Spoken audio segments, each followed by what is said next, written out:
Hello friends, स्वागत है आपका अपने channel DC math classes channel पे।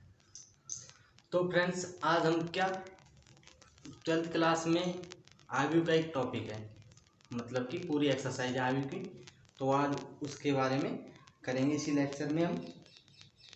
तो सबसे पहले देखते हैं कि आयु होती क्या है। आपने पहली बार नाम सुना होगा कि आयु होती क्या है। तो आयु की डेफिनेशन ये होती है कि किसी निश्चित संख्याओं को पंक्ति या स्तंभों की सहायता से आयताकार या वर्गाकार रूप में लिखना आयु कहलाता है। ओके फ्रेंड, मतलब किसी निश्चित संख्याओं को आपको मैंने दे दी निश्चित संख्याएं 1 2 3 4 5 6 7 8 एंड 9। अब इन संख्याओं को पंक्ति या स्तंभों की सहायता से आयताकार या वर्गाकार रूप में लिखना आयु कहलाता है। तो देखो, मैं शुरू में ऐसे लिखता हूँ 1 2 3 4 5 6 7 8 एंड 9। तो ये देखो, और इसका क्रम क्या हो जाएगा 3/3। तो ये क्या होगा वर्गाकार रूप में। और मैं आयताकार रूप में लिखूं, इसको कम कर देता हूँ 1 2 3 4 5 6 7 8।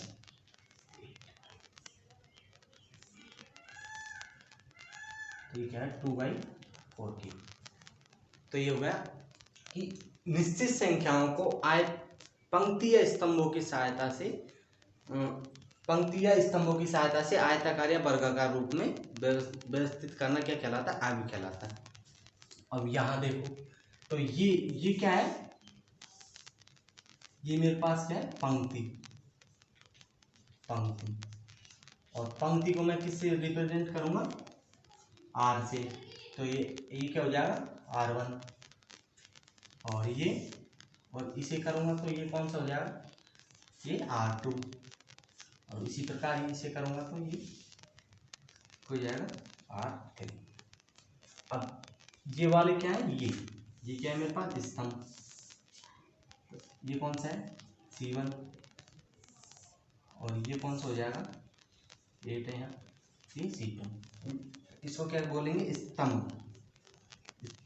स्तंभों को क्या ले लिया मैंने, C1 ले लिया। स्तंभों को C से प्रेजेंट किया तो ये C1 होगा, ये C2 होगा और ये C3 हो जाएगा यहाँ।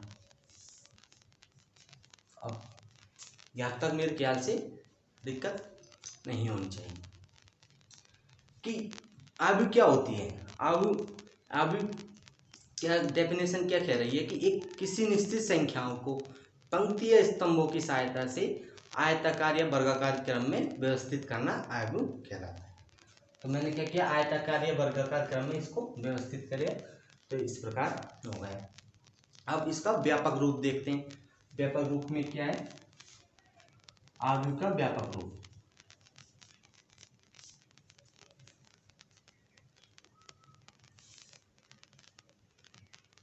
आयु का व्यापक रूप। आयु का व्यापक रूप में क्या है कि मैंने मान ली कि mn कोई दी हुई संख्या है मेरे पास, उसमें m तो पंक्तियां और n स्तंभ है। m तो पंक्तियां और n स्तंभ है। तो देखो, मैं m पंक्तियों को कैसे लिखूंगा और n स्तंभों को कैसे लिखूंगा। यहाँ A11 A12 A13 और A14 ... A1n। मेरे पास कितने n स्तंभ है। तो ये स्तंभ भी तो लिए है मैंने अभी। तो अब मैं पंक्तियों को ऐसे, ये तो पंक्ति होते तो मैं पंक्तियों को लिखता जाता हूँ, और ये तो मेरे पास स्तंभ थे। तो अभी तो मैंने बनाया कि मेरे पास ये n स्तंभ तक है, मेरे पास कोई आयु है। अब देखो, second A21 A22 A23 A24 ... A2n। इसी प्रकार A31 A32 A33 A34 dot dot A3n and इसी अगर मैंने इधर लिया है ना, अब मैं क्या ले रहा हूँ, पंक्तियों को ले रहा हूँ। तो पंक्तियों को देखो, अब मैं डॉट डॉट डॉट, अब डॉट डॉट डॉट, ये पंक्तियाँ कहाँ तक हो सकती है, m तक। मैंने कितने माने, m, और स्तंभ तो मेरे पास n थे, तो मैंने n स्तंभ कर दिए। देखो AM1 AM2 AM3 AM4 dot dot dot AN। और ये देखो आगे को हमेशा ये बड़े कोष्ठक से दर्शाते हैं। यहाँ आपको ध्यान रखने वाली फर्स्ट बात, सबसे पहली वाली बात कि आगे को हमेशा बड़े कोष्ठक से दर्शाते हैं। दूसरी बात क्या है कि आगे को हमें अंग्रेजी के कैपिटल अक्षर से, कैपिटल अक्षर कुछ भी हो, जैसे मानो ए हो, B, X, Y and Z, बड़े कैपिटल अक्षर से दर्शाते हैं आगे को। तो मैंने मान लिया इसको ए मान लिया। तो ये अब देखो इसमें क्या मैंने क्या मानी थी, एम है, मेरे पास एम कोई संख्या है, जिसमें एम तो क्या है, पंक्ति है, और एन क्या है, स्तंभ है। एम तो पंक्ति है और एन स्तंभ है। तो अब देखो इसमें यहाँ आपके ये समझ में आ गया ना, तो समझो अभी हो गई। देखो व्यापक रूप है ना इसका, तो इसका व्यापक मतलब बहुत सारा ये से यही है इस पर मैंने। तो देखो एम पंक्तियाँ, तो मेरे पास ये फर्स्ट पंक्ति, ये सेकंड, ये थर्ड एंड ये कौन सी, एम वाली लास्ट की एम पंक्ति, और एन स्तंभ है। तो एन स्तंभ देखो ये यहाँ एन पहला स्तंभ, दूसरा, तीसरा, चौथा एन, देखो एन वाई स्तंभ हो गया ना, एन टू एन। अब इसका क्रम क्या है, m/n। तो फाइनली मेरे पास व्यापक रूप को मैं कैसे लिखूंगा, अगर आपसे पूछ लिया जाए फाइनली, तो मैं व्यापक रूप को क्या लिखूंगा, a इक्वल टू AIJ, और यहाँ m इंटू आई क्या है, पंक्ति, और j क्या है, स्तंभ है ना। तो यहाँ आई इक्वल टू क्या हो जाएगा, 1 2 3 4 डॉट डॉट डॉट, ये क्या है, पंक्ति। तो पंक्ति कितनी है मेरे पास, एम है, तो ये कहाँ तक जाएगा, एम तक, और जे 1 2 3 4 डॉट डॉट डॉट, ये क्या है मेरे पास, स्तंभ है। तो ये क्या हो जाएगा, स्तंभ कहाँ तक जा रहा है, एन तक, क्योंकि मेरे पास कितने स्तंभ लिए मैंने, एन, तो मैं क्या करूँगा, एन लिखूंगा। तो ये क्या हो जाएगा, आगे का व्यापक रूप ये। अब आपको पंक्ति या स्तंभ दे दिए जाए तो आप आगे निकाल सकते हैं इस फॉर्मेट से आराम से। आपको कोई भी पंक्ति या स्तंभ दे दिया जाए तो आप आगे इस फॉर्मेट से निकाल सकते हैं। ओके, अब इसके बाद देखते हैं, अगर आपको कोई आयु दे दी जाए और उसमें पूछ लिया जाए कि आयु की कोटि या क्रम क्या है। कोटि या क्रम क्या है देखते हैं। मानो मैंने ये ले ली 2 3 4 6, एक तो ये आगे ले ली 2/2 की, और ये 3 4 6 7 6 2 3 2।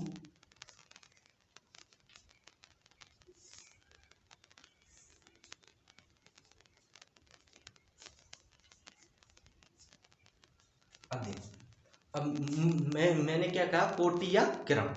तो आपको कोटि या क्रम क्या होता है, पंक्ति या स्तंभों को मल्टीप्लाई करके लिख देते हैं तो कोटि या क्रम हो जाता है। कोटि या क्रम की डेफिनेशन सीधी सी हो, इसे याद रखने की जरूरत नहीं। और आपको आगे में दिख जाएगा कि कोट, ये आगे पूछ दे दी और आपसे पूछा इस आगे में कि इसमें कोटि या क्रम बताइए, इस आगे का कोटि या क्रम बताइए। तो इसमें देखो क्यों कोटि या क्रम क्या है, 2/2 की है। इसमें दो तो पंक्तियां हैं और दो ही स्तंभ है, दो पंक्तियां और दो ही स्तंभ है, तो ये क्या 2/2 की एक आयु है। उसी प्रकार इसमें देखो, इसमें क्या है 3/4 की ये आयु है तो इसकी कोटि या क्रम क्या होगी 3 × 4 या 3/4 बोलते हैं इसको। इंटू इंटू तो है ही, लेकिन इसको बोलते कैसे 3/4। ओके, क्योंकि 3 तो पंक्ति है, देखो 1 2 3 एंड 4 इसमें स्तंभ है 1 2 3 एंड 4। ओके, तो ये आयु की बेसिक कॉन्सेप्ट हो गया, ये आपको समझ में आया होगा मेरे ख्याल से। तो फ्रेंड वीडियो को लाइक तो कर ही दे कि अब इससे आगे क्या देखेंगे कि हम आयु के कितने प्रकार होते हैं, आयु कौन कौन से प्रकार के होते हैं, शून्य आयु, वर्ग आयु, बहुत सारे प्रकार हैं उनके, हम एक एक करके सबको यहाँ पर देखेंगे एग्जाम्पल सहित। ओके फ्रेंड, तो अब क्या देखते हैं हम आयु के प्रकार। सबसे पहले देखते हैं पहला प्रकार कौन सा है। पहला प्रकार क्या है, वर्ग आयु। मैंने अभी लिया था आपको वर्ग आयु ली थी ना, तो उसकी डेफिनेशन देख लेते हैं एक बार क्या होती है वर्ग आयु। वर्ग आयु, वर्ग आयु क्या होती है, वह आयु जिसमें पंक्ति व स्तंभों की संख्या बराबर हो, वर्ग आयु कहलाती है। ये लो हो गई इतनी सी डेफिनेशन। वह आयु जिसमें पंक्ति व स्तंभों की संख्या बराबर हो, वर्ग आयु कहलाती है। ओके, तो देखो वर्ग आयु का एक एग्जांपल ले लेते हैं।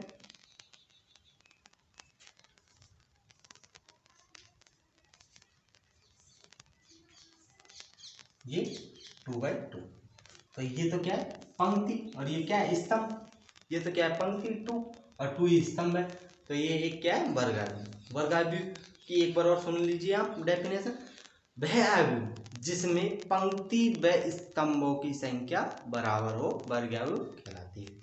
ओके, अब देखते हैं दूसरी, एक और एग्जांपल ले लो इसका, एक और ले लो, यहाँ ले लो नीचे 3 2 1 1 2 3 4 5 6, तो ये 3/3 की है, इसमें 3 स्तंभ है और 3 ही पंक्तियां हैं, और इसका क्रम भी क्या है 3/3 का और इसका 2/2 का। ओके, अब दूसरा लेते हैं, दूसरी क्या लेता हूं मैं, पंक्ति आयु। पंक्ति आयु, पंक्ति आयु, पंक्ति आयु क्या है, अब कुछ नहीं, जो जैसे नाम है ना वैसे ही डेफिनेशन बन जाएगी। पंक्ति आयु वह आयु जिसमें सिर्फ एक पंक्ति हो, पंक्ति आयु कहलाती है। स्तंभों की बात नहीं हो रही, स्तंभ चाहे कितने ही हो, लेकिन वह आयु जिसमें सिर्फ एक पंक्ति हो क्या कहलाती है, पंक्ति आयु कहलाती है। देखो 1 2 3 3 1/3, अब इसमें पंक्ति कितनी है, सिर्फ एक ही तो है, स्तंभ कितने हैं 1 2 3 1 2 3, तो 3 तो स्तंभ है और पंक्ति एक है, इसमें सिर्फ पंक्ति का जिक्र हो रहा है, सिर्फ पंक्ति कितनी होनी चाहिए एक, तो ये पंक्ति आयु कहलाएगी। और देखते हैं और ये भी है ना, ये वाला ये 1, तो ये 1/1 है, तो ये पंक्ति आयु भी है और वर्ग आयु भी है। ये एग्जांपल बहुत शानदार है। ओके फ्रेंड, अब देखते हैं आगे तीसरा क्या है मेरे पास, स्तंभ आयु।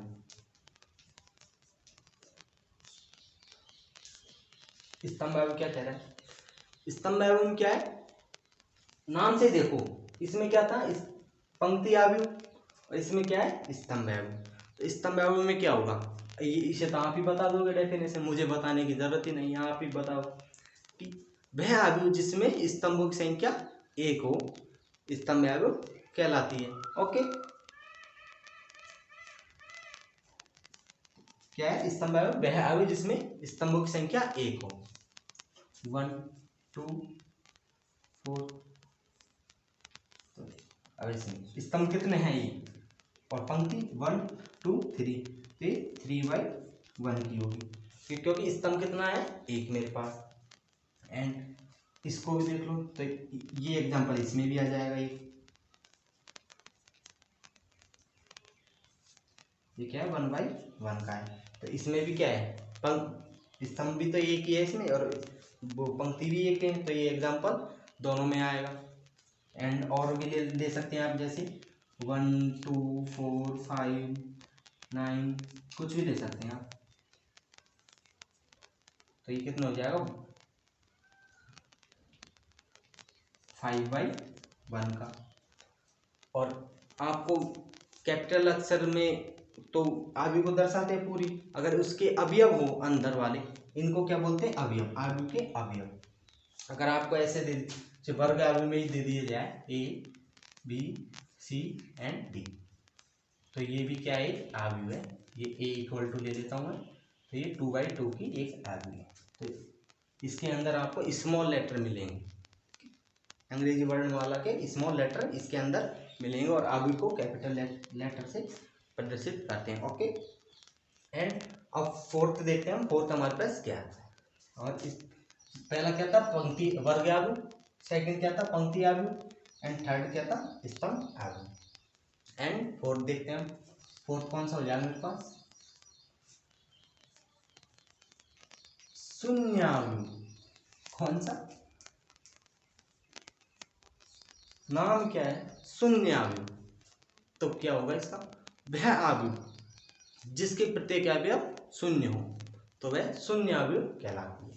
तो देखो A=0 0 0 0, एक तो ये भाई शून्य आयु।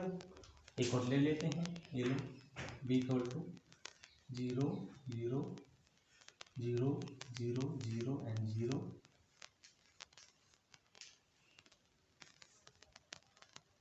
3/3, ये शून्य। सॉरी शून्य आयु को हम कैसे दर्शाते हैं, शून्य आयु को हमेशा शून्य से ही दर्शाते हैं। तो ये क्या हो जाएगा इससे दर्शाते हैं O से या फिर शून्य से। ओके, तो ये शून्य आयु होगी वह आयु जिसके अंदर जिसके अवयव जिसके प्रत्येक अवयव शून्य हो, तो वह क्या होगी शून्य आयु कहलाएगी आपकी। अब देखते हैं आगे, आगे कौन सा है पांचवा में कौन सा लूंगा विकर्ण आयु। कौन सा विकर्ण आयु।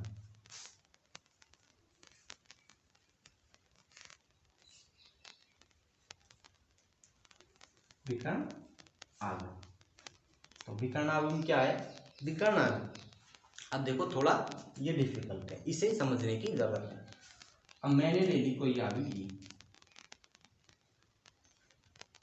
थोड़ा अलग से समझाता हूँ मैं, अलग से कहाँ चलो इसमें समझाते हैं, वो चेंज कर लेंगे 1 2 3 4 5 6 8 9। जैसे ये आयु है, आयु है ये 3/3 की है। तो देखो अब इसमें जो ये वाला है ना तो ये कौन सा है, इसे क्या बोलेंगे अग्र विकर्ण। इसे क्या बोलेंगे अग्र विकर्ण, अग्र विकर्ण। और जो इधर वाला होगा ये, इसे क्या बोलेंगे पश्चिम विकर्ण। जो ऐसे होगा उसे तो क्या बोलेंगे अग्र विकर्ण, और जो ऐसे होगा उसे क्या बोलेंगे पश्चिम विकर्ण। ये आपको याद रखना है। तो अब आज देखते हैं विकर्ण आयु। थोड़ी देर के लिए मैंने आपको बताया था क्योंकि विकर्ण आयु में काम आएगा। अब देखते हैं विकर्ण आयु। विकर्ण आयु में क्या है मेरे पास, विकर्ण आयु क्या है वह आयु जिसमें अग्र विकर्ण यानी अग्र विकर्ण के अवयव को छोड़कर शेष सभी अवयव शून्य हो। तो क्या कह रहा है देखो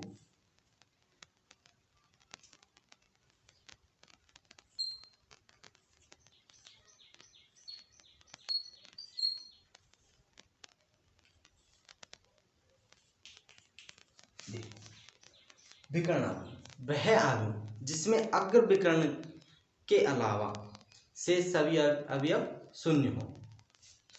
ये कौन सा विकर्ण मैंने बताया ना आपको अभी, ये कौन सा विकर्ण होगा अग्र विकर्ण। अब अग्र विकर्ण के अलावा शेष सभी अवयव क्या है मेरे पास शून्य है ना, तो ये क्या है, एक विकर्ण अवयव। और इसकी वो कंडीशन क्या होनी चाहिए, हमेशा वर्ग अवयव। तो इस डेफिनेशन में क्या हो जाएगा, वह वर्ग अवयव जिसमें अग्र विकर्ण के अलावा शेष सभी अवयव शून्य हो तो वह विकर्ण अवयव कहलाती है। इसकी कंडीशन है कि हमेशा वर्ग अवयव होनी चाहिए। तो क्या हो जाएगा, वह वर्ग अवयव जिसमें अग्र विकर्ण के अलावा शेष सभी अवयव शून्य हो तो वह विकर्ण अवयव कहलाती है। एंड एक और देख लेते हैं 6। इसी प्रकार से 6 क्या हो जाएगा मेरे पास, इकाई अवयव। तो जगह है या नहीं है, चलो यही करते हैं, इकाई अवयव, इकाई अवयव। अब इकाई अवयव में देखो, वह विकर्ण अवयव, अब इकाई अवयव क्या हो जाएगा, वह विकर्ण अवयव जिसमें अग्र विकर्ण के अवयव हमेशा 1 हो और शेष सभी अवयव शून्य हो तो वह विकर्ण अवयव कहलाती है। वह वर्ग विकर्ण अवयव, क्योंकि वर्ग भी है और विकर्ण भी है, तो अगर अवयव वर्ग होगी तो विकर्ण अवयव होगी। तो हम सिंपल कह सकते हैं कि वह विकर्ण अवयव जिसमें अग्र विकर्ण के अवयव 1 हो और सब बाकी अवयव शून्य हो तो वह क्या होगी, इकाई अवयव। और इकाई अवयव को हमेशा आई से व्यक्त करते हैं। तो मैं लिख दूंगा आई इक्वल टू 1 0 0 1, ये तो 2/2 की हो। देखो इसमें अग्र विकर्ण के अवयव क्या है, 1 है और शेष सभी अवयव शून्य है। तो इसी प्रकार अगर मैं थर्ड का फॉर्मूला लूँ 3 संख्याओं का, तो यहीं पर ले लेता हूँ, आई इक्वल टू 1 0 0 0 1 0 एंड 0 0 1। और ये मेरे पास क्या है, 3/3 की है। तो इसमें देखो नीचे दिख रहा है ना आपको, इसमें देखो अग्र विकर्ण, अग्र विकर्ण के अवयव क्या होना चाहिए, 1 होना चाहिए और शेष सभी अवयव शून्य होना चाहिए। तो वो क्या होगा, मेरे पास इकाई अवयव होगा। तो ये हो गई कंप्लीट। तो और हैं, अभी मैं उन्हें भी कराऊंगा। तो सबसे पहले हमने क्या पढ़ा था, वर्ग अवयव। वर्ग अवयव में क्या था कि वह अवयव जिसमें पंक्ति और अवयवों की संख्या सेम हो, बराबर हो, वह वर्ग अवयव कहलाती है। ओके, ये होगी। दूसरा पंक्ति अवयव, नाम से पता चल रहा है पंक्ति अवयव, वह अवयव जिसमें सिर्फ एक पंक्ति हो, पंक्ति अवयव कहलाती है। और इसी प्रकार थर्ड देखते हैं, थर्ड कौन सा था मेरे पास, स्तंभ अवयव। स्तंभ अवयव में क्या था, वह अवयव जिसमें स्तंभों की संख्या 1 हो तो वह स्तंभ अवयव कहलाती है। ये तीसरा हो गया। और ये चौथा शून्य अवयव। शून्य अवयव में तो क्या था, वह अवयव जिसके प्रत्येक अवयव शून्य हो तो वे शून्य अवयव कहलाती है। इसके अब अवयव के अंदर जो भी होते हैं ना अवयव, वो उसके अवयव कहलाते हैं। जो भी संख्या अवयव के अंदर लिख दी हमने तो उन्हें अवयव कहते हैं। अब विकर्ण अवयव क्या था, वह अवयव, वह वर्ग अवयव, कौन सी, वह वर्ग अवयव जिसके अग्र विकर्ण के अलावा शेष सभी अवयव शून्य हो तो वह क्या कहलाएगी, विकर्ण अवयव कहलाएगी। एंड 6 देखते हैं, इकाई अवयव। इकाई अवयव में क्या कंडीशन है, वह विकर्ण अवयव, वह विकर्ण अवयव जिसके अग्र विकर्ण के अवयव 1 होना चाहिए और शेष सभी शून्य होना चाहिए। तो ये क्या है, इसका इकाई अवयव। तो यहाँ से तो कोई क्वेश्चन नहीं बनता, क्योंकि ये तो आपको अवयव की डेफिनेशन या बेसिक कॉन्सेप्ट क्लियर करने के लिए है कि अवयव क्या होती है, कैसी होती है, किस तरह की होती है। तो ये था। और अभी हम 1-2 प्रकार और देखते हैं, इसको मैं डस्ट कर देता हूँ। ओके,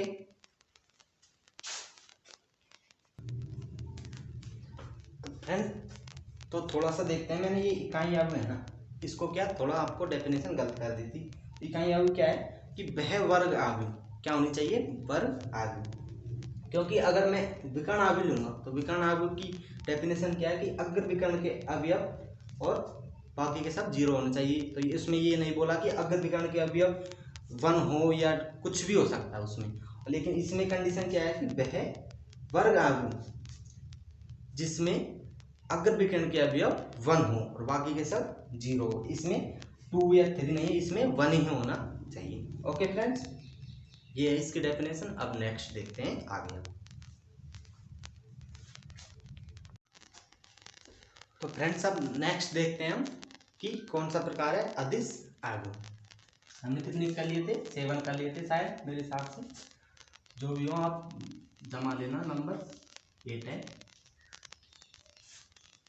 अदिश आव्यूह। अदिश आव्यूह में क्या कह रहा है, देखो अदिश आव्यूह क्या कह रही है, वह वर्ग आव्यूह। इसमें क्या, वह वर्ग आव्यूह जिसमें अग्र विकर्ण के अवयव सेम हो और बाकी के सब 0 हो। अग्र विकर्ण के अवयव समान हो, ये नहीं कह रहा कि मैं 1 हो या कुछ और हो, मैं कह रहा हूँ समान हो, कुछ भी हो सकता है, 2 भी हो सकता है, 3 भी हो सकता है। तो देखो कैसे, इसका एग्जांपल क्या होगा, फिर मैंने ले लिया 2 0 0 0 2 0,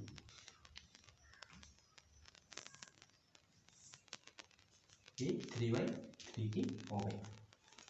क्या डेफिनेशन क्या है कि अग्र विकर्ण के अवयव, अग्र विकर्ण के अवयव सेम हो, बाकी के सब 0 हो। तो बाकी के सब 0 है ना, अग्र विकर्ण यही तो हमने बताया ना आपको। तो अग्र विकर्ण के अवयव सेम हो, बाकी के सब 0 हो।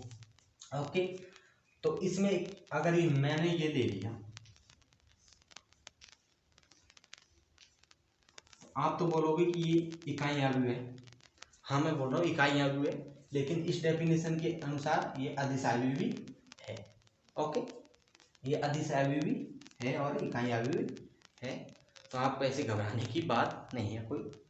अब देखते हैं 9 देखते हैं, त्रिभुजाकार आव्यूह।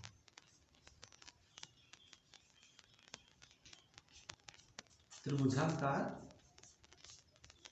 आव्यूह, त्रिभुजाकार आव्यूह में क्या है कि 2 प्रकार की होती है। पहला तो कौन सा है, पहला कौन सा है इसका, ऊपरी त्रिभुजाकार, ऊपरी त्रिभुजाकार, ऊपरी त्रिभुजाकार आव्यूह। एंड दूसरा कौन सा है, निम्न, निम्न त्रिभुजाकार आव्यूह। ऊपरी त्रिभुजाकार आव्यूह, निम्न त्रिभुजाकार आव्यूह। तो देखते हैं पहला ऊपरी त्रिभुजाकार, ऊपरी त्रिभुजाकार, ऊपरी त्रिभुजाकार आव्यूह। ऊपरी त्रिभुजाकार आव्यूह में क्या कह रहा है कि वह वर्ग आव्यूह, वही वर्ग आव्यूह तो होना कंपलसरी है। वह कुछ हो में, सब में ही नहीं, जो भी मैंने बताया आपको उनमें, वह वर्ग आव्यूह जिसमें अग्र विकर्ण के अवयव, अग्र विकर्ण के अवयव के कौन से पूछ रहे, ऊपरी, तो ऊपरी में क्या होगा, नीचे। वह वर्ग आव्यूह जिसमें अग्र विकर्ण के नीचे वाले अवयव 0 हो और ऊपर वाले अवयव 0 न हो, तो वो क्या कहलाती है, ऊपरी, निम्न, ऊपरी त्रिभुजाकार। ऊपरी बताया है तो निम्न, नीचे वाले अवयव 0 होंगे, और ये निम्न बताया है तो ऊपर वाले अवयव 0 होंगे। देखते हैं एग्जांपल, एग्जांपल में आव्यूह ले ली A 0 1 2 3,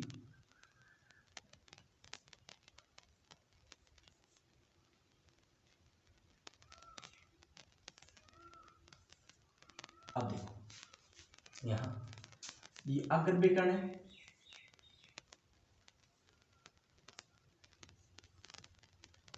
और ये क्या है, 3/3।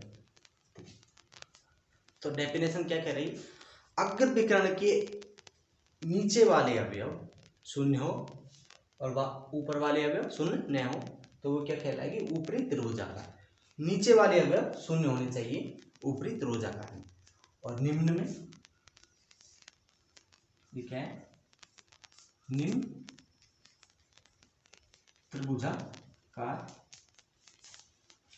निम्न त्रिभुजाकार आव्यूह। निम्न त्रिभुजाकार में क्या होगा कि मुख्य विकर्ण मुख्य विकर्ण के अवयव, ऊपर वाले अवयव 0 होंगे और नीचे वाले अवयव 0 नहीं होंगे, तो क्या हो जाएगी ऊपरी निम्न त्रिभुजाकार।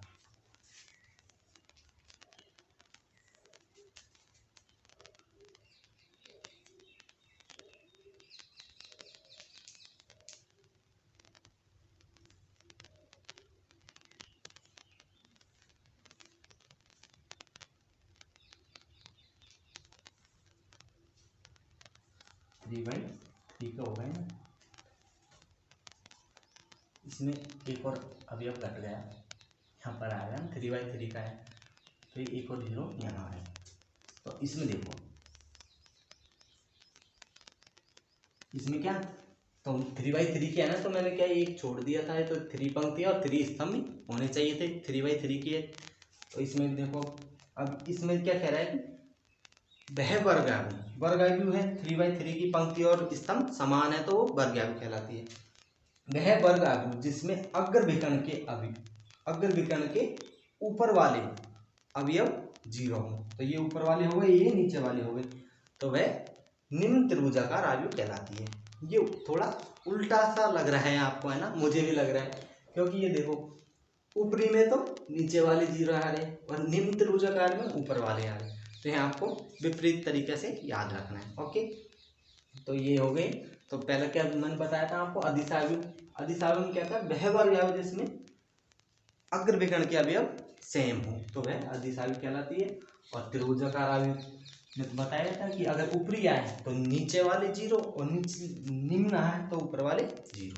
ओके, अब देखते हैं कि दो आयु, आगे देखेंगे हम कि दो आयु को कैसे योग करें, घटाएं, मल्टीप्लाई कैसे करें आयु का, वो देखते हैं फ्रेंड्स। अब हम गुणा आयु, दो आयुओं को मल्टीप्लाई करने का नियम देखेंगे क्या होता है वो। अगर मान लो आपको दो आयु दे दी जाए, सबसे पहली बात तो मैं आपको नियम बताऊंगा ना, उसे ध्यान से देखना, समझना अच्छी तरह से, क्योंकि वो आगे तक काम आएगा आपके। तो देखो, मैंने एक आयु ले ली ए क्या ले ली मैंने, ए इक्वल टू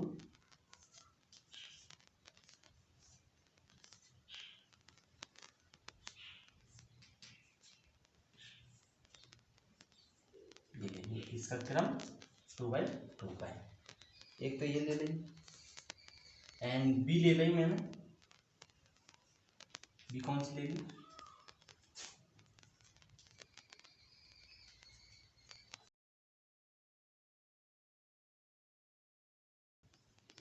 ये ले ली 1 2 3 4 5 6, इसका क्रम क्या है 2/3 है, इसका क्रम क्या है 2/3 है। ओके, अब देखो गुणा करने का नियम क्या है। सबसे फर्स्ट कंडीशन क्या है, आपको ये याद रखना है। फर्स्ट कंडीशन, अगर गुणा करें तो हमें क्या करना, आयु ए, जैसे दो आयु देते आपको, कोई दो आयु गुणा करने के लिए दे, तो क्या रखना है सबसे पहली बात कि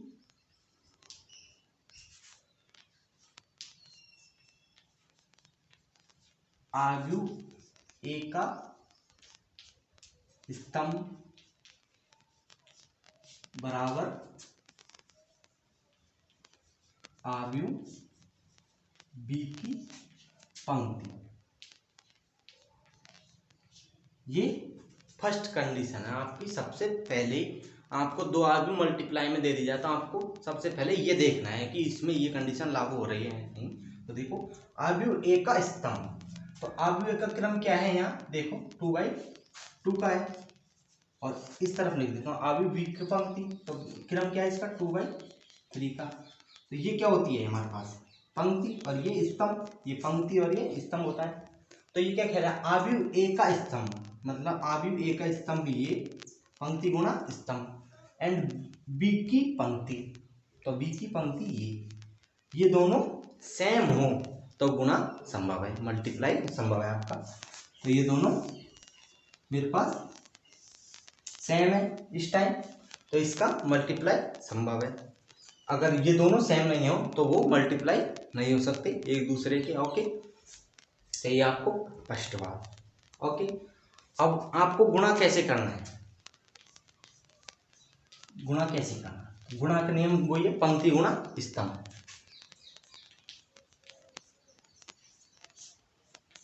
पंक्ति गुणा स्तंभ, पंक्ति गुणा स्तंभ। ये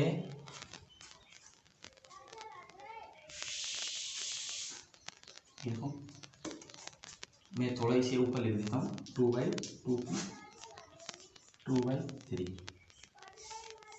तो क्या है कि आव्यूह ए का स्तंभ 2 एंड आव्यूह बी की पंक्ति, ये पंक्ति गुणा स्तंभ, ये स्तंभ है पंक्ति गुणा स्तंभ, तो ये क्या है पंक्ति गुणा स्तंभ, तो ये पंक्ति हो गई। तो ये दोनों क्या होने चाहिए सेम हो, तो आपका गुणा संभव है अन्यथा नहीं है। तो देखते हैं गुणा, मुझे क्या फाइंड आउट करना है कि फाइंड ए बी, फाइंड क्या करना है ए और बी। तो ए बी होगा ए इंटू बी, ये मल्टीप्लाई होगा, देखो ए बी इक्वल टू क्या लिखना है, अब ये दोनों मल्टीप्लाई में है तो उन्हें भी मल्टीप्लाई कर दूंगा ऐसे 2 3 4 5 एंड 4। और जो हमें प्राप्त आव्यूह होगी मल्टीप्लाई के बाद जो प्राप्त आव्यूह होगी उसका क्रम क्या होगा, ये बचे ना ये वाली संख्या, जो उसका क्रम होगा हमारे पास जो प्राप्त आव्यूह होगी मल्टीप्लाई के बाद उसका क्रम ये होगा। ओके, यहाँ भी जो भी क्रम होगा उनका वो क्रम होगा। अब बी क्या है मेरे पास, बी 1 2 3 4 5 एंड 6। अब मल्टीप्लाई करने का नियम क्या था, पंक्ति गुणा स्तंभ। तो ये तो पंक्ति हो गई और ये स्तंभ, पहली आव्यूह की तो पंक्ति और सेकंड आव्यूह का स्तंभ, ये मल्टीप्लाई करने का रूल है। ये तो ऐसे इधर और ये ऐसे इधर, ये आपको याद रखना है पंक्ति गुणा स्तंभ। फर्स्ट पंक्ति से हर स्तंभ को गुणा करना है, जैसे फर्स्ट पंक्ति को मैंने इससे किया तो फर्स्ट पंक्ति के प्रत्येक अवयव के साथ मल्टीप्लाई करेंगे और उन्हें योग में लिखेंगे। देखो कैसे, जैसे मैंने 2 का लिखा यहाँ तो 2 इंटू 1 2 इंटू 1, फिर प्लस चिन्ह लगा के 5 इंटू 4 ये हो गई पहला स्तंभ हो गया और पहली पंक्ति अभी चलेगी, स्तंभ होगा पहला। अब ये कौन सा अवयव आ गया मेरे पास, A11। अब देखो दूसरा, अब इस पंक्ति को इससे मल्टीप्लाई करेंगे ये सेकंड वाले स्तंभ से, तो क्या होगा 2 इंटू 2, थोड़ा गैप में लिखेंगे ये अलग है, 2 इंटू 2 प्लस 5 इंटू 5, क्या करना है 5 इंटू 5। ओके, फिर अब लास्ट वाला स्तंभ बचा इसे, तो इसे भी ऐसे करेंगे 2 into 3 and 5 into plus 5 into 6। Okay, ये हो गए। अब उसके बाद देखो, अब फर्स्ट पंक्ति हो गई और ये पूरे स्तंभ हो गई। ओके, तो अब किस पर आ जाते हैं हम, सेकंड पंक्ति पर। सेकंड पंक्ति ये रही। अब सेकंड पंक्ति को भी हर स्तंभ से करना है इन्हीं से। तो देखो सेकंड पंक्ति क्या, 3 को 1 से करेंगे तो 3 इंटू 1 प्लस ये 4 है तो 4 को 4 से करेंगे प्लस 4 इंटू 4। 3 को 1 से किया, फिर 4 को प्लस का चिन्ह लगा के 4 को 4 से किया। अब उसी प्रकार इस सेकंड स्तंभ से करेंगे तो क्या होगा, 3 इंटू 2 प्लस इस 4 को 5 से करेंगे 4 इंटू 5। ओके, और फिर उसी तरह इस पंक्ति को थर्ड स्तंभ से करेंगे तो क्या होगा, 3 इंटू 3 प्लस 4 इंटू 6 और ये आगे मैंने कोष्टक में बंद कर दी। तो फाइनली अब मेरे पास इनको मल्टीप्लाई करके ऐड करूंगा तो क्या आएगा मेरे पास, ये 2 प्लस ये 5 और 20, ये 4 और ये प्लस 25 और ये 6 प्लस 30। ओके, इसे देखते हैं, 3 प्लस 16 ये क्या हो जाएगा 6 प्लस 20 और ये 9 प्लस 24, ये हो गया। अब मेरे पास जो अभी प्राप्त हुई है उसका क्रम क्या होगा, 2/3 होगा, क्योंकि मेरे पास 2/3 बचा है। तो देख लो आप, ऐसे भी दो पंक्तियां हैं और 3 स्तंभ बन गए, एक स्तंभ, 2 स्तंभ और 3 स्तंभ बन गए। तो ये इसकी क्रम क्या हो गया, 2/3 हो गया। अब देखो, अब इनको यहाँ से ऐड कर लो, ये 20 और 2 22, ये क्या हो जाएगा 22 और ये 25 और 4 29 एंड 30 और 6 36 और ये क्या होगा 16 और 3 19 एंड ये 20 और 6 क्या होगा 26 और फिर 24 और 9 33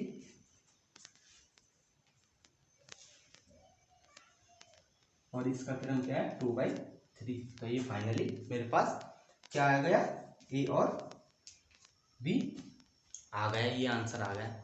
ओके, तो यहाँ तक किसी को प्रॉब्लम नहीं होनी चाहिए मेरे ख्याल से, क्योंकि मैंने आपको इतनी सिंपल तरीके से बताया। क्या बताया, सबसे पहले आपको क्या देखना है, फर्स्ट कंडीशन क्या देखना है कि आव्यूह का गुणा करने का नियम क्या है हमारे पास। क्या है कि फर्स्ट आव्यूह का तो स्तंभ एंड सेकंड आव्यूह की पंक्ति अगर सेम हो तो वो मल्टीप्लाई होंगी, अन्यथा नहीं होंगी। ओके, तो यहाँ पर हमने देखा ये दोनों सेम है तो इनका मल्टीपल किया। मल्टीपल में क्या था, मल्टीपल का क्या नियम है, पंक्ति गुणा स्तंभ। तो फर्स्ट पंक्ति ली, उसे हर स्तंभ से मल्टीप्लाई किया, हर स्तंभ से। तो देखो ये 2 से किया तो 2 प्लस 5 से किया तो 4, 5 इंटू 4। उसी तरह सेकंड स्तंभ को करेंगे 2 इंटू 2, फिर प्लस 5 इंटू 5 एंड सेम इसी तरह से थर्ड भी ऐसे ही करेंगे। 2 को 3 से करेंगे तो 2 इंटू 3 आ जाएगा, प्लस फिर 5 इंटू 6 कर दिया मैंने। एंड देन अब ये सेकंड वाली पंक्ति है ना, इसको भी इसी तरह फर्स्ट स्तंभ से और सेकंड एंड थर्ड से करेंगे और ये अलग अलग लिखेंगे इसको। तो फाइनली हमारे पास कैलकुलेशन करके ये आंसर आ जाएगा। अब देखो, आपसे अगर ये पूछ लिया जाए कि बी ए फाउंड करो, बी ए फाइंड बी ए, तो बी ए देखो क्या देखना है हमें कि इसका नियम क्या है गुणा करने का, कि आव्यूह एक का स्तंभ, मतलब फर्स्ट आव्यूह का स्तंभ। फर्स्ट आव्यूह का स्तंभ देखो कौन सा है, फर्स्ट आव्यूह का स्तंभ फर्स्ट कौन सी है, बी। तो मैं लिख ही लेता हूँ ऐसे, तो 2 इंटू 3 ऐसे लिखूंगा एंड इधर क्या लिखूंगा मैं, ये आव्यूह ए कौन सी है, ये 2/2 की। अब देखते हैं इसका नियम क्या है कि आव्यूह ए का स्तंभ, तो आव्यूह ए का स्तंभ ये रहा एंड आव्यूह सेकंड की पंक्ति, तो सेकंड में अब इस तरह फर्स्ट और सेकंड हो गए ना, तो ए और बी मैंने नाम दे दिया, लेकिन ये फर्स्ट आव्यूह और ये सेकंड आव्यूह है। ओके, तो अब आव्यूह ए का तो स्तंभ एंड बी की पंक्ति, तो यहाँ पंक्ति कौन सी है, ये 2 है। ये दोनों सेम है क्या, नहीं है ना सेम, तो इसका मल्टीप्लाई संभव नहीं है, तो बी ए इसका फाइंड आउट नहीं कर सकते हम। तो फाइनली क्या लिखेंगे हम, A B not equal to B A B not equal to B A हो जाएगा। अगर आपको A B equal to B A आ जाए, आएगा आगे क्वेश्चन में, तो वो वर्ग आव्यूह में ही आएगा और किसी आव्यूह में नहीं आएगा। अगर दोनों आव्यूह वर्ग आव्यूह हो तो आ जाएगा, और कई आव्यूह के एग्जाम्पल है, मैं आपको आगे नेक्स्ट लेक्चर में बताऊंगा। नेक्स्ट लेक्चर का लिंक इसी लेक्चर के डिस्क्रिप्शन में मिल जाएगा। ओके, अब इसके बाद थोड़ा सा क्या 3 वो रह गए हैं आव्यूह के बताने, एक तो आव्यूह का ट्रांसपोज, सममित आव्यूह और विषम सममित आव्यूह, वो आपको मैं यहाँ बताऊंगा। ओके फ्रेंड्स, हमारी जो कुछ 3 टॉपिक और रह गए थे आव्यूह में, उन्हें देख लेते हैं। तो पहला कौन सा है, परिवर्त आव्यूह। पहला कौन सा लेता हूं मैं, परिवर्त आव्यूह। या ट्रांसपोज मैट्रिक्स। ट्रांसपोज मैट्रिक्स इसका मतलब क्या है कि परिवर्तन हो रहा है कुछ न कुछ। तो इसमें क्या परिवर्तन हो, यदि किसी आव्यूह का पंक्तियों को स्तंभों में और स्तंभों को पंक्तियों में बदल दिया जाए, इस प्रकार प्राप्त नई आव्यूह जो होगी हमारे पास, वो क्या होगी, हमारे पास परिवर्त आव्यूह होगी। ओके, कि पंक्तियों को स्तंभों में और स्तंभों को पंक्तियों में चेंज कर दिया। तो एग्जांपल देखो, जैसे मैंने ले लिया ए इक्वल टू ले लिया 2 3 4 5, एक तो ये ले लिया एग्जांपल, और एक बी 2 3 4, एक ये ले लिया। इसका क्रम 2/2 एंड इसका क्रम 2/3। अब क्या कह रहा है, इसकी डेफिनेशन क्या कहती है कि पंक्तियों को स्तंभों में और स्तंभों को पंक्तियों में चेंज कर दिया जाता है, वो परिवर्त आव्यूह होती है, ट्रांसपोज आव्यूह। इससे ट्रांसपोज है ना, तो इसे किससे रिप्रेजेंट करेंगे, ए का ट्रांसपोज या ए डैश, ट्रांसपोज या ए का डैश। ओके, तब देखो, अब ये पंक्ति है, ये पंक्ति, इसको मैं स्तंभ बना लेता हूँ 2 4, ये वाली पंक्ति इसको भी मैं स्तंभ बना देता हूँ, बन गए स्तंभ। और स्तंभ जो स्तंभ थे हमारे पास, वो पंक्ति बन गई अपने आप ही। तो ये क्या होगा, इसका ट्रांसपोज होगा 2/2 की है। एंड बी का ट्रांसपोज देखो, बी का ट्रांसपोज क्या हो जाएगा इसका, पंक्तियों को स्तंभों में, तो 2 3 4 6 7 एंड 8 हो गया।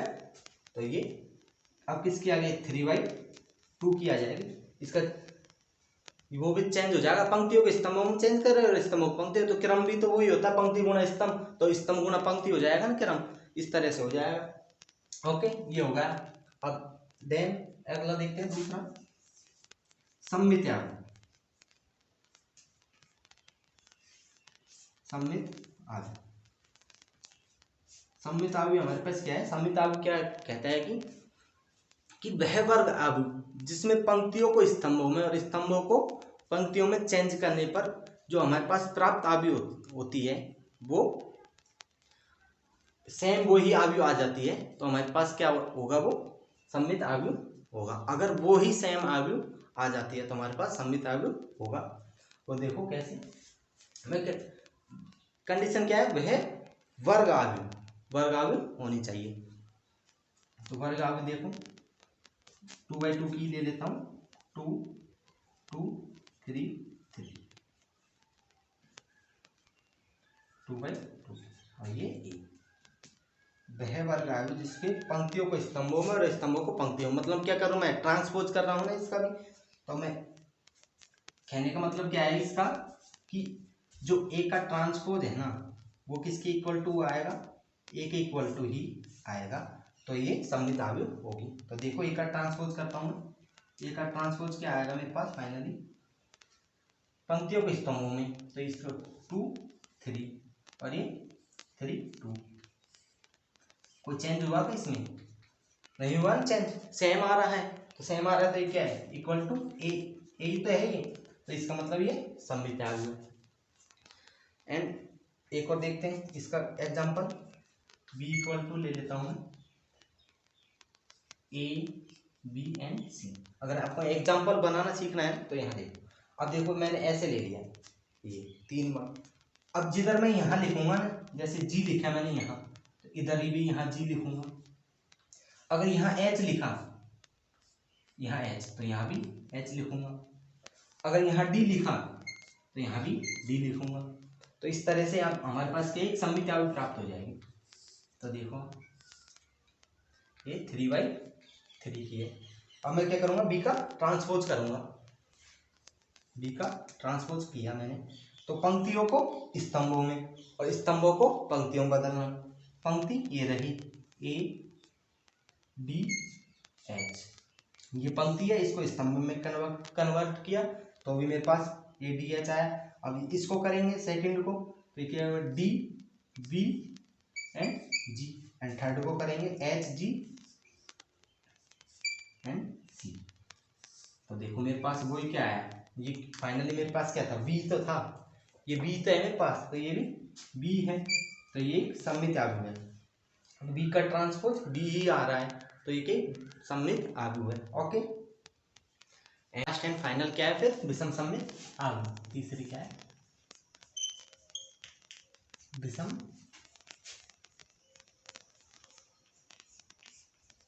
सममित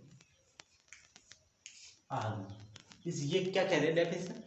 एक वर्ग आव्यूह जिसको पंक्तियों को स्तंभों में और स्तंभों को पंक्तियों में चेंज कर दिया जाए तो सेम आव्यूह तो आए लेकिन नेगेटिव साइन के साथ आए। इसकी डेफिनेशन ये है। इसका मतलब क्या है कि इसकी कंडीशन क्या है? ए का ट्रांसपोज हमेशा क्या होना चाहिए? माइनस ए होना चाहिए, तो वो क्या होगी? विषम सममित आव्यूह होगी हमारे पास। एग्जाम्पल देखते हैं। एग्जाम्पल ले लिया ए इक्वल टू 2 0 सॉरी 0 0 -2 एंड 2, 0 यहाँ रखूँगा, ये 2/2 की हो गई। एंड ए का ट्रांसपोज ज्ञात करो, मैं ए का ट्रांसपोज फाइंड आउट करूँ तो क्या होगा मेरे पास? पंक्तियों को स्तंभों में तो 0 -2 एंड स्तंभों को पंक्तियों में 2 0, ये होगा। अब देखो, अगर मैं यहाँ से नेगेटिव साइन कॉमन ले लूँ, नेगेटिव साइन कॉमन ले लिया तो ये 0 और प्लस है जहाँ नेगेटिव हो जाएगा, तो -2 माइनस है जहाँ प्लस हो जाएगा, ये 2 0। अब ये देखो मेरे पास ए तो है, ये वाला जो है ये क्या है मेरे पास? ए है ना, तो ये क्या हो जाएगा? -a। तो फाइनली क्या आया मेरे पास? ए का ट्रांसपोज माइनस ए आ गया, तो इसका मतलब ये विषम सममित आव्यूह है। ओके, अब देखें 3/3 में देख लेते हैं। इसमें एक आव्यूह ले ली बी मैंने, ये अग्र विकर्ण है 0 0 0। आपको एग्जाम्पल बनाना सिखाता हूँ, अगर विषम सममित आव्यूह का एग्जाम्पल किस तरह से बनाए। अब देखो, अगर आप इस साइड में प्लस वाला लेंगे तो उस साइड में माइनस लेना है, अगर इस साइड में आप माइनस ले हुए तो यहाँ प्लस लेना है, ऐसे उल्टा विपरीत लेना है। जैसे मानो मैंने यहाँ ले लिया 2, तो यहाँ क्या लूँगा मैं? -2। एंड यहाँ ले लिया मैं -3, तो मैं यहाँ क्या लूँगा? +3 लूँगा। यहाँ ले लिया मैंने 4, तो यहाँ क्या लूँगा? -4 लूँगा, तो ये 3/3 का हो गया। अब ये देखो, इसका बी का ट्रांसपोज करेंगे तो -b आता है या नहीं आता, देखते हैं। बी का ट्रांसपोज किया मैंने पंक्तियों को स्तंभों में, ये पंक्ति को स्तंभों में चेंज करूँगा मैं 0 -4 एंड 3, इस पंक्ति को। अब सेकंड वाली को स्तंभ में चेंज करूँगा तो 4 0 and 2, 4 0 and -2 sorry, and third को चेंज करूँगा, थर्ड पंक्ति को स्तंभ में, तो -3 2 एंड 0। अब देखो, अब ये भी 3/3 का ही है। अब यहाँ से क्या मैं नेगेटिव साइन कॉमन ले लूँ यहाँ से भी, तो देखो नेगेटिव साइन कॉमन लिया तो ये 0 -4 एंड 3, जहाँ प्लस है वो माइनस, जहाँ माइनस है वहाँ प्लस हो जाएगा, एंड +4 0 -2 एंड -3 2 एंड 0। अब देखो, तो ये मेरे पास क्या है? ये बी तो है, ये वाला है जो, ये 3/3 का है। ये जो पूरा है ये क्या है मेरे पास? ये पूरा है जो बी तो है, ये क्या आ जाएगा? माइनस का बी, तो फाइनली क्या हो जाएगा मेरे पास? बी का ट्रांसपोज -b, ये विषम सममित आव्यूह हो गई पूरी आपकी। एंड सममित आव्यूह और परिवर्त आव्यूह, आपको ये अच्छी तरह से समझ में आया होगा। कोई भी दिक्कत हो तो कमेंट करके जरूर बताएं फ्रेंड्स। ओके, नेक्स्ट लेक्चर में हम इन सब के अच्छे से एग्जाम्पल करेंगे, एक एक करके आपको इस तरह से एग्जाम्पल बताएंगे। आपके 2 नंबर या 4 नंबर जितने भी नंबर एग्जाम में आते हैं वो क्लियर हो जाएंगे बिल्कुल। ओके फ्रेंड्स, चैनल को मेरा वीडियो अच्छा लगे तो लाइक करें, कमेंट करें, सब्सक्राइब तो करें।